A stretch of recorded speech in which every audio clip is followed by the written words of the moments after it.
আগামী 8 জুলাই থেকে long March করবে যুব আইপিএফটি। কাঞ্চনপুর থেকে তা শুরু হয়ে খুমলুং এসে শেষ হবে। বুধবার যুব আইপিএফটি এর পক্ষ থেকে এক সাংবাদিক সম্মেলনে সংগঠনের রাজ্য সভাপতি রাজ দেববর্মা এই কথা জানান। তিনি এলেন 23 আগস্ট ত্রিপুরাল্যান্ড স্টেটহুড ডে পালন করা হবে। এই দিনটি সম্পর্কে মানুষকে সচেতন করতেই তাদের এই কর্মসূচির আয়োজন। ত্রিপুরাল্যান্ডের দাবিতে তারা এখনো অনড় বলে জানান তিনি। পাহাড়ে আইপিএফটি সাংগঠনিকভাবে যথেষ্ট শক্তিশালী বলে দাবি করেন। যুব আইপিএফটি এর কেন্দ্রীয় কার্যকরী কমিটিতে 61 জন সদস্য রয়েছে। আগামী 8 তারিখ থেকে লং মার্চ করতে যাচ্ছি।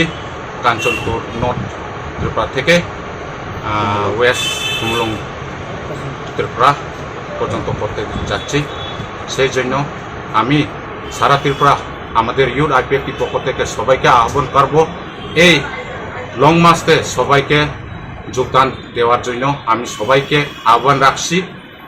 আর এই লং মার্চ থেকে আমাদের যে আমরা 2009 থেকে যে পার্টি আইপিএফটি স্টেটহুড ডিমান্ডে 23 আগস্ট এই বিষয় নিয়ে আমরা অ্যাওয়ারনেস করার জন্য এই লং মার্চ আমরা করতে যাচ্ছি।